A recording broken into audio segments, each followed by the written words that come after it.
Afinal de contas, que buscamos todos nessa palpitante e fecunda questão do Espiritismo? Esclarecermos-nos. Antes de mais nada, buscamos a luz, venha de onde vier. E se externamos a nossa maneira de ver, não se trata de uma opinião pessoal, que pretendamos impor aos outros.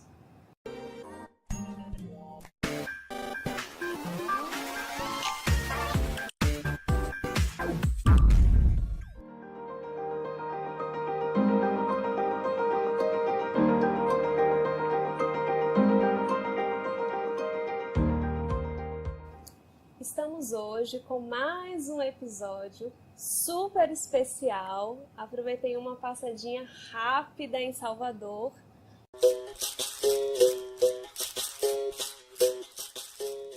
Para estar com minha grandíssima amiga Luziane Bainha, que para mim não é Luziane, para mim é Lu. Para quem não conhece, Lu é uma grande trabalhadora do movimento espírita aqui de Salvador. E a gente já se conhece há bastante tempo, para não dizer encarnações. Verdade. Seja muito bem-vinda, estou muito feliz de estar aqui com você. Olá a todos, eu agradeço imensamente essa oportunidade. É um projeto muito especial de nos convidar à reflexão e ao estudo. E para mim é um prazer enorme, é uma honra poder participar, estar aqui ao lado da minha amiga e irmã, que para mim não é Larissa, é Lari, e que a gente se conhece com certeza há muitas encarnações. Então, juntas aqui nesse momento é algo muito especial para mim. Muito obrigada. Muito obrigada. E a gente hoje vai falar de um tema bem interessante. Eu já tinha lido antes mesmo, porque esse texto está em outra publicação também de instruções de Allan Kardec ao movimento espírita. E aí, quando eu me deparei com ele na Revista Espírita de 1858, que é a que a gente está estudando, eu falei, perfeito, e vou jogar para alguém de confiança, porque o tema é polêmica espírita, e aí, polêmica, a gente tem que ter cuidado para não gerar mais uma polêmica em cima da polêmica. Com certeza. E o nosso codificador, ele é super assertivo, assim, direto, claro, como sempre. Seguro. Mas, exatamente, e especialmente nesse artigo, está lá no mês de novembro, não deixem de ler o artigo. Eu vou, inclusive, trazer alguns trechos, mas é daqueles, assim, especiais. É daquelas pérolas que a gente tem que ter ali de cabeceira para a gente não se perder, né? Verdade. Eu queria fazer diferente do que eu fiz nos outros episódios. Nos outros episódios especiais, vocês devem lembrar que eu fiz perguntas. Nesse, eu separei uma pergunta para o final, mas eu gostaria de ler alguns trechos e queria os seus comentários, o que você acha sobre isso. O primeiro trecho está logo no início do artigo. Kardec diz assim: perguntaram-nos muitas vezes por que não respondíamos em nossa revista aos ataques de certas folhas contra o Espiritismo, em geral, contra os seus partidários e por vezes mesmo contra nós. Cremos que, em certos casos, é o silêncio a melhor resposta. Além do mais, há um gênero de polêmica do qual tomamos por norma nos abstermos, a que pode degenerar em personalismo.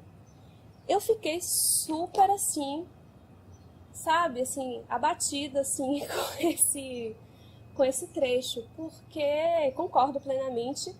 Mas é até, assim, do nosso estágio evolutivo ainda de seres imperfeitos, quando alguém nos ataca ou quando alguém diz algo contra nós, o nosso primeiro movimento é querer contra-argumentar, provar que a gente é inocente, que a pessoa está enganada.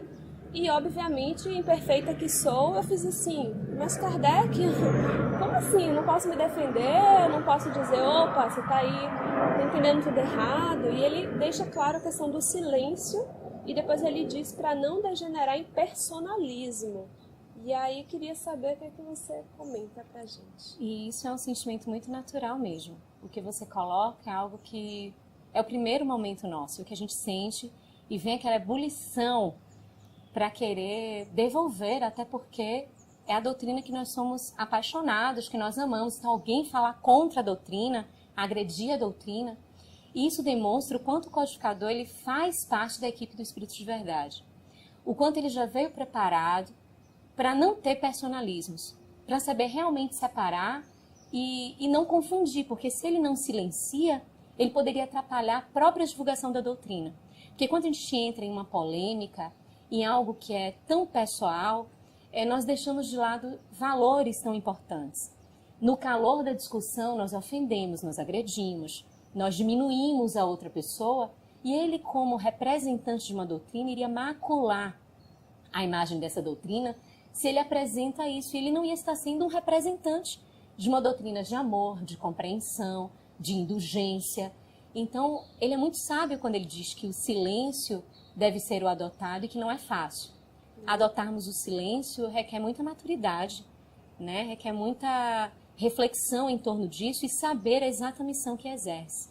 Então, acho que ele aí deu um exemplo de ausência de vaidade, ele deu um exemplo de humildade, mesmo sendo o representante principal, a grande defesa da doutrina, ele deixa que a doutrina responda por ela mesma, né? Lá adiante ele até fala de que o que ela já vem se alastrando e o lastro dela já demonstra naturalmente a firmeza e o objetivo pelo qual ela veio.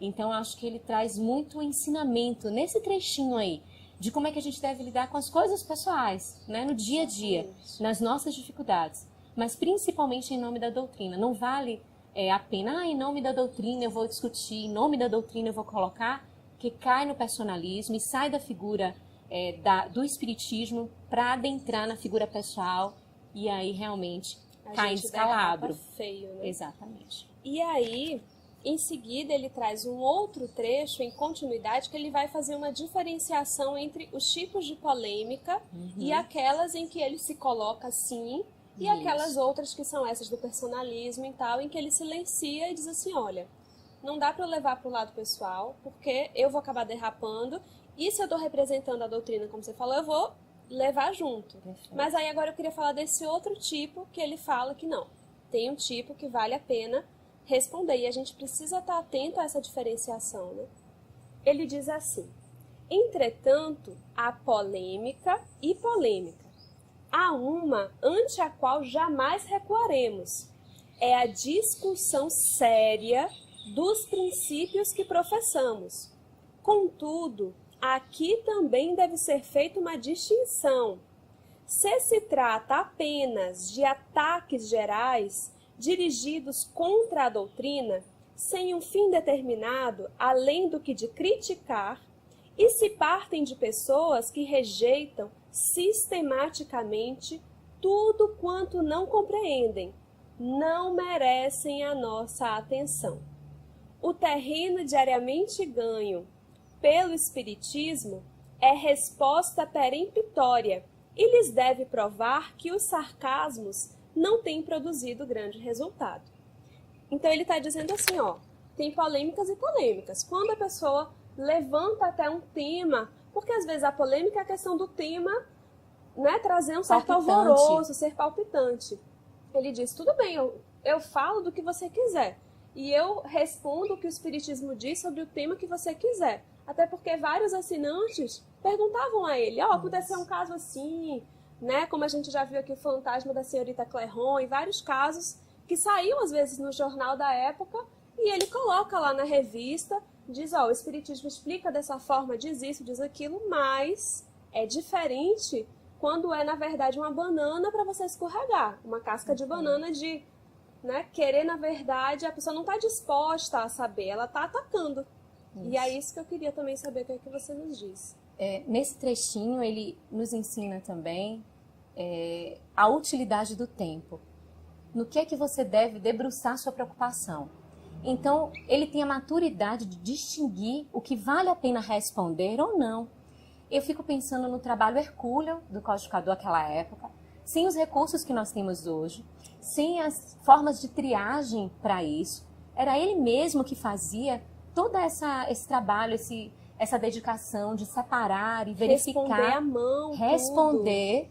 E ele coloca, ele conclama e diz que o objetivo da revista é esse, atender mesmo. Só que ele não vai perder tempo com o que não merece que se perca tempo. E isso é perfeito, porque às vezes a gente perde energia, perde tempo tentando convencer, o que é um processo do ego, né? Tentando convencer, tentando ludibriar aquela situação, e não vale a pena, é perda de tempo. Então ele coloca que há polêmicas e polêmicas por conta disso. E quando ele conclama, é muito natural, uma doutrina que está nascendo.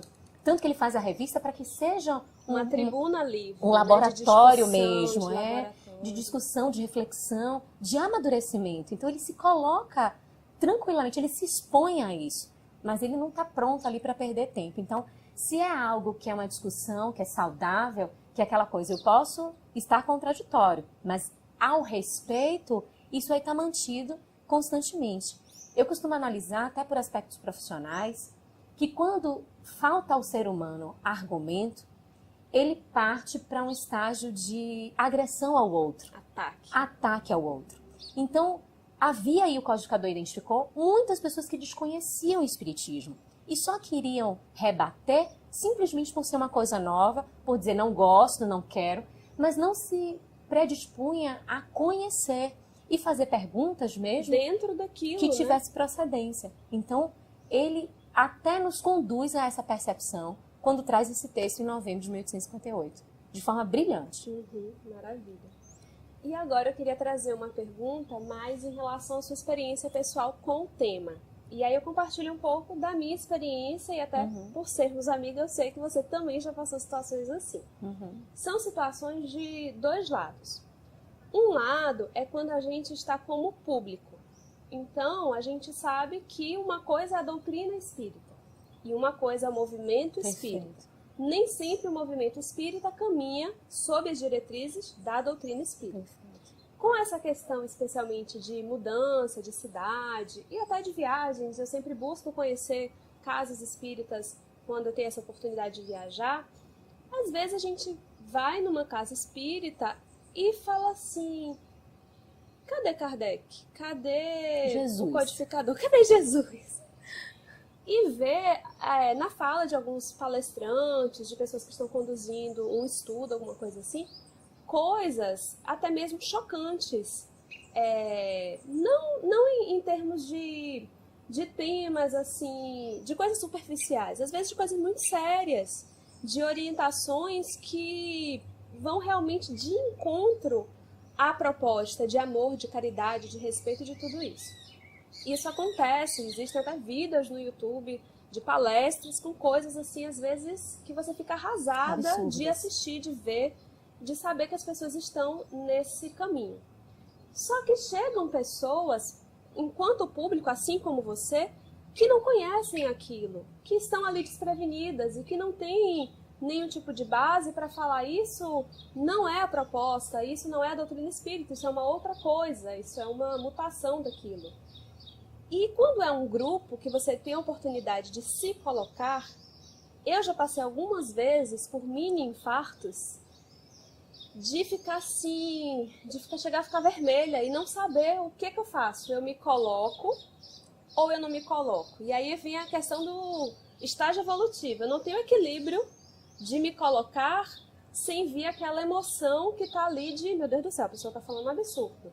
E aí vou me colocar e vou me desequilibrar, e será que eu também não vou estar me colocando superior, tipo assim, eu vou falar aqui que eu que sei, e aí vem o meu ego que tá traiçoeiro, sabe?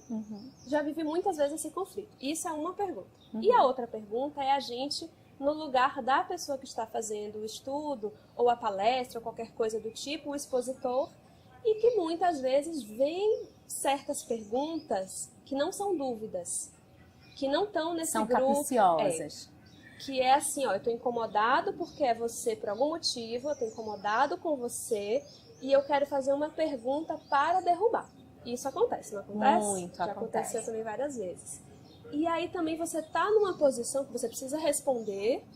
Isso. E também bate no nosso, né? Porque de alguma forma bate no nosso orgulho também. A gente percebe quando está sendo atacado.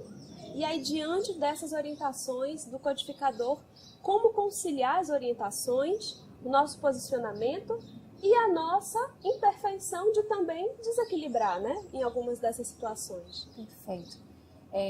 A gente sempre reflete muito sobre uma passagem que pertence ao espírito Joana de Ângeles na sua história enquanto Joana de Cusa. Quando Joana vai a Jesus falar sobre o esposo dela, e fala que ele não condiz e não coaduna com a doutrina cristã, Jesus pede para ela serenidade, mas não deixa de aconselhá-la para que sempre que ela tenha oportunidade, que seja até um movimento dele para a busca ou curiosidades acerca da doutrina, que ela esclareça, que ela não silencie nesse instante. Então, que ela, em momentos anteriores, não tentasse impor a doutrina para não polemizar, mas no momento que houvesse essa movimentação, que ela sim esclarecesse. Então, quando a gente está como público, que a gente chega na casa espírita, a nossa manifestação no sentido de dizer alguma coisa, de esclarecer alguma coisa, eu costumo me posicionar só quando eu sou acionada. Então, se eu for acionada, Luziane, o que é que você acha a respeito disso? Eu vou dizer qual é o nascedouro, qual é a nossa base, que é a codificação, que são as obras complementares sérias. Então, nós costumamos nos posicionar dessa forma. Eu tenho muito respeito pela forma como cada pessoa costuma conduzir a sua fé, o seu caminho em relação à religião. Apesar de discordar, já estive em casa que nós olhamos práticas que você procura na codificação onde está isso, não existe, né? E às vezes a pessoa nos conta assim com tanta felicidade e a gente faz aquela cara de paisagem, né? Mas é o respeito que a gente tem de ter em relação ao outro. Com certeza. E porque também não fomos acionados para falar. É diferente quando estamos na posição de condutor da mensagem. Ali não é Luziane, não é Larissa, são os divulgadores da doutrina. Então, se nós somos divulgadores da doutrina, quem está falando através de nós é o codificador, é Joana de Ângeles, é Emmanuel, é André Luiz. São as autoridades espirituais que podem falar a respeito disso. Então, nós falamos sempre seguindo e citando, para não parecer que é a sua opinião. Que é a minha opinião. Porque, por exemplo, da mesma forma que quando eu chego na casa espírita, eu vou fazer uma palestra, eles me mostraram um celeiro de trabalhos com os quais eu percebo que não tem nenhuma sintonia com a doutrina, mas também tem diversos outros que eu não conheço. E na minha fala pode parecer que eu estou tentando agredir este formato de comportamento. Então eu tomo o maior cuidado para que, sabendo ou não sabendo, eu cite a fonte de onde veio e qual é a orientação. E aí volta para a primeira parte de Kardec, o silêncio, né? Se são coisas que estão neste viés, não merece a nossa atenção. Eu tive uma experiência, e eu compartilhei com ela, de estar num outro local, não aqui na cidade de Salvador, e eu fiz toda uma exposição, e o palestrante que veio em sequência abandonou... O palestrante. Exatamente. Assim, não foi o público. Não, o palestrante. Ele abandonou o tema dele, que era lindíssimo, e que tinha todo um comprometimento com a doutrina, abandonou o tema dele para, na palestra dele, mostrar todos os pontos que ele pudesse contrários à minha exposição, sendo que tudo que eu falei estava respaldado em Joana, em Emmanuel Filamentos de Miranda, eu sempre citei. Então, se ele estava divergindo, ele não estava divergindo de mim, ele estava divergindo da doutrina, né? Então, eu fiquei olhando e acontece essa movimentação, né? E você assim, sentada ali, e eu né? sentada ali, não podia levantar, porque ia ficar deselegante. Pelo que você me contou, ele não é assim, o conteúdo dele, ele dizia o seu nome. Ele dizia meu nome, dizia como Luziane abordou e atacava. Só que não era eu que tinha abordado, né? Eu estava respaldada, como eu disse. Você precisava se descolar do personalismo. Exatamente. E isso é tão difícil, É né? muito difícil. Porque vem uma coisa assim, né? É muito complicado. Muito difícil. Mas eu acho que o codificador nos mostra exatamente isso, né? A gente tem que servir a doutrina.